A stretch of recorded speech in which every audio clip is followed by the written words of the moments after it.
السلام عليكم ورحمة الله تعالى وبركاته. مرحبا بكم سيداتي أنساتي.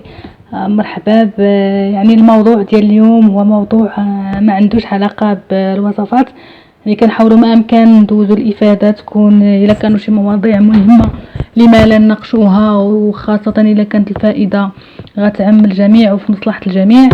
الموضوع ديال اليوم هو موضوع خاص بالنساء والبنات، ولكن مرحبا بالرجال ايضا اللي عندهم خواتاتهم عيالاتهم بنيات ديالهم. فيعني هذا الموضوع ما تيهمش واحد الشريحه من المجتمع، ولكن يهم السيدات بصفه عامه. الموضوع يخص اللبس في أمرين. الأمر الأول هو الاغتسال من بعد الدورة.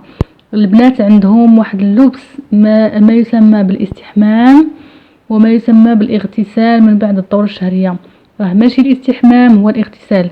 الاستحمام يكون يعني كاين المفهوم البسيط عند الفتيات، يعني الفتيات هو انها تتخلص من الوسخ اللي كان فيها خلال ايام الدورة الشهرية، ولكن الاغتسال هو اللي خصو يكون بمعنى تيكون الوضوء وتيكون الاستحمام من بعد، باش تكون يتسمى الواحد انه نقي او طاهر من نجاسة معينة. هذا بالنسبة للموضوع ديال اللبس الاول. اللبس الثاني يخص يعني هو مرتبط بالموضوع الاول، بما اننا في شهر يعني على ابواب شهر رمضان، فحبذا لو ان الامور ديالنا تكون بسيطة وتكون صحيحة. فاللبس الثاني يخص اكل رمضان او قضاء ايام رمضان. كاين مجموعة من الفتيات بمفهومهن البسيط يعني، ولا تلام على هذا الفهم هذا لأنها ما فهماش ما عرفاش، يعني عندها عذر ديالها، لا تلام على الجهل. كاين شي بنات اللي تيقولوا بأن أنا خلال أيام الحيض في شهر رمضان ما كليتش فيها في هذه الأيام، بمعنى أنها لم تتناول الطعام، وهذا خطأ. الدافع الأساسي لقضاء رمضان هو الحيض، يعني نزول دم الحيض، وماشي هو أكل خلال أيام الحيض. نتمنى أن الفكرة تكون وصلت البنات، وصلت الأمهات. يعني ما عرفش علاش ولا انقطاع الحوار ما بين الأمهات وما بين البنات ديالهم.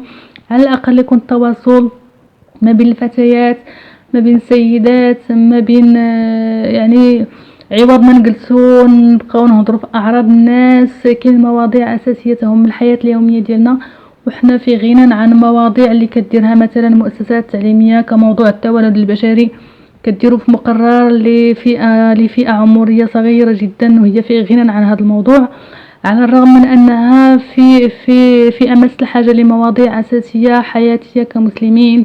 يعني موضوعات أساسية، مقررات تكون مقررات التربية الإسلامية أو التربية الدينية تكون، أو مقررات يعني المستوى الابتدائي، لحبذا تكون مواضيع أساسية وتكون مواضيع بسيطة جدا، ما ندخلوش الناس في متاهات شي مواضيع كبيرة عليهم، يعني وفي مواضيع ممكن هما يقراو عليها من بعد في واحد الشريحة العمرية معينة. كنتمنى ان الامهات الانسات يعني الفتيات يهضروا مع صحاباتهم اللي عندها شي صاحبتها ما عارفاش او هي اصلا ما عارفاش تقوم بنشر هذا الفيديو، تمرر الفكرة، تشرح للناس. يعني نبقاو نسولوا بعضياتنا، راه لا حياء الناس اللي كيسولوا باش يعرفوا. الحياء هو الجهل او العار، ان احنا كبنات مسلمين ما عارفين شو غاديين في الغلط وسحبنا وحنا واش الامور هي هذيك.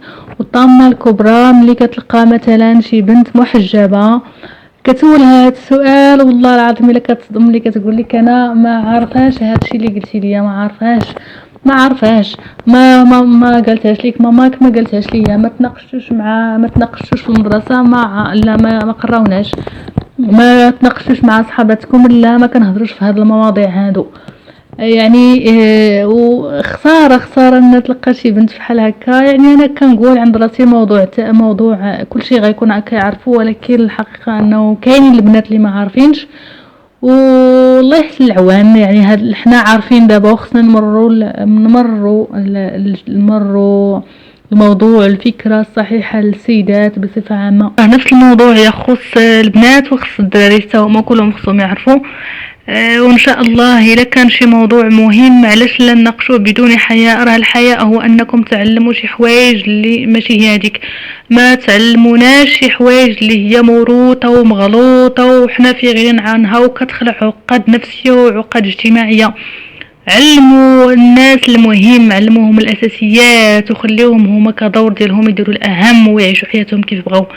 نتمنى ان الفكره تكون وصل. حنا ما بغيناش مجتمعات متزمته ومجتمعات غارقه في وراء الستار ووراء شحال من حاجه، وحنا في غير نعاد هذا الشيء هذا.